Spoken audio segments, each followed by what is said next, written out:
What's up, friends? Welcome back here to League on Lock. Week 8 of the EU LCS is behind us, which means it's time to do power rankings ahead of the finale of the regular season. Week 9, it was a close playoff race last split heading into playoffs. It looks a little bit different here in the summer split. There's a pretty clear top 6, and you can see that throughout our power rankings. That's kind of been the case. We've seen that evolve and progress over the last couple of weeks.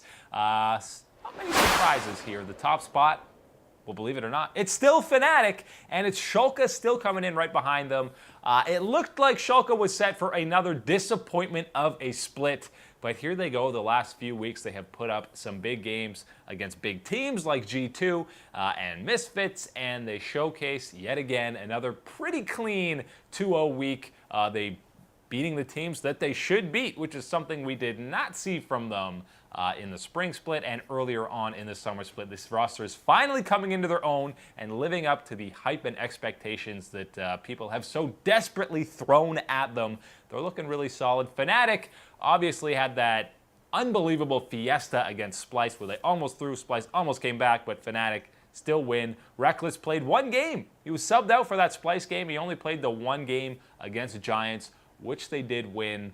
He died in a 2v2, but you know, he's working out the rust. He'll be coming back. We'll see how much he's inserted into the lineup going forward here in the summer split and heading into playoffs. You got to imagine you're going to be seeing a lot more of him in that bottom lane, as pretty much every team across the globe is switching to those marksmen as more consistent than the mages, because that's what Riot wants. They are, you know, giving back some power to the marksman, and with that, you got to expect to see Reckless in that bottom lane for them. If we ever see Bwipo playing Xayah or another AD carry, my mind will be blown. G2 had a pretty nice 2-0 week. The big win against Misfits has them climbing up the standings into that top 3 where they were sitting for pretty much the majority 7 weeks until week 7, where Schalke and Vitality bumped them out. While they're back, G2 into that 3rd spot. Jankos looked great. Perks busted out the Akali, which was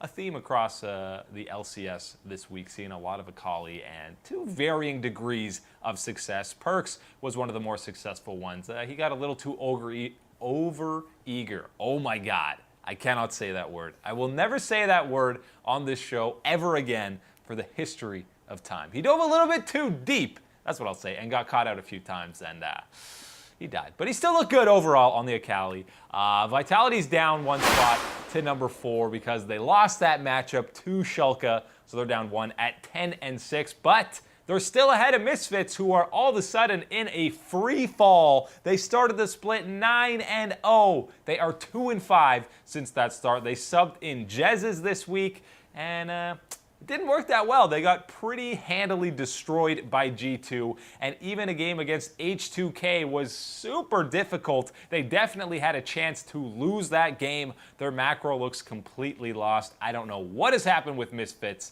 You'd think they'd hit their stride more now that the meta is changing back to 80 carries, but that has not been the case. They are still in the top 5, but solely because of that 9-0 start. Right now, they're definitely sliding, but lucky for them, they're guaranteed to make playoffs still because of how great their start was, but I'd be a little concerned if I was them heading into this playoff run. Splice sitting at 8-8 in that 6th spot, and even at 8-8, there's a 2-game gap between anyone else contending for that playoff spot because Roccat had such a tough week 7 when they must win. They ended up going 0-2, which is why they slid down a couple of spots into that 8th spot.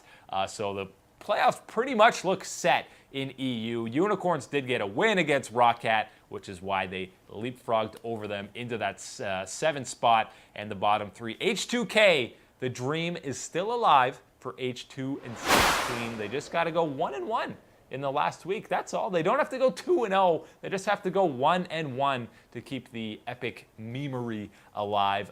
Giants, we talked about, you know, they had their streak coming on. They had some momentum rolling. I thought maybe they could get an upset against Fnatic, especially with Reckless coming in. You know, you got to rebuild that synergy a bit with them. Wasn't the case. They looked pretty bad overall in Week 8. More like the team we saw for the majority of the summer split, and they're out of playoffs. H2K have been out of playoffs for about a month. Roccat now out of playoffs, and Unicorns, believe it or not, out of playoffs because Roccat are tied with the Splice for those tiebreakers. So pretty much the top 6 are set for the playoffs in EU. It's just a matter of seeding. And by the way, seeding is pretty much up for grabs. Schalke, G2, they can both still grab that first spot. You got to imagine Fnatic goes 1-1 at least this week, so they'll probably lock up that top spot. Vitality has it been tough against G2 and Misfits, although is Misfits really a tough matchup anymore? I don't know.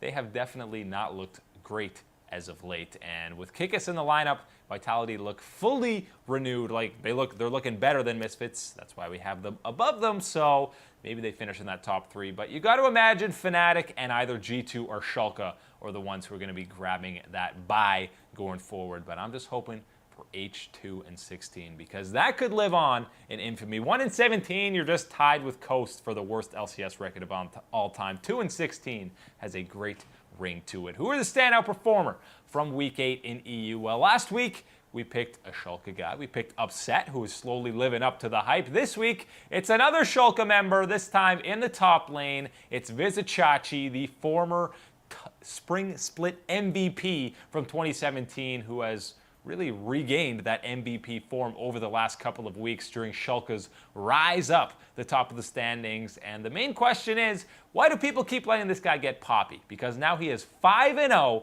in the summer split on that champion and performing. I mean, this guy played Poppy on Unicorns way back in 2015 before all the countless Poppy reworks when she was kind of a very niche pick, and he busted it out and was absolutely destroying people on it. So now that she's actually become viable and we're seeing her getting picked up a lot more across all different regions, he's finally thriving in that role. 2018 spring, he looks like actually one of the worst performing top laners in the league, but in the summer split he has looked leaps and bounds better, and his heroic charges were absolutely insane this week. Obviously, we saw a few weeks ago single-handedly winning them a game with his Poppy ult knocking 3 guys out of the Elder Dragon, so Amazing could smite it. He did that this week on the Baron as well, and I mean, look at the angles on this. This is some serious mathematics that this guy's been putting forward, and you know, he loves studying philosophy, which has absolutely nothing to do with math. But clearly,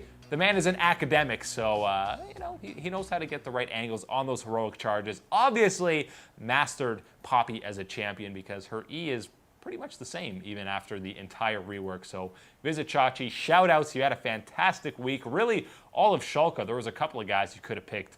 Upset put up some ludicrous damage numbers this week. Nuke Duck continues to perform admirably for them in that mid lane. And across the board, I'm finally excited for Schalke. We're finally seeing the results of them actually perform at a top level. I hope they can make some noise in playoffs. With how they're playing, I'd actually rather see them at Worlds than Misfits if they're keeping up their current levels, because I already said Misfits doesn't look great. Schalke, I would love to see them perform internationally, but they'll have to put on a pretty crazy playoff run if they want that to happen.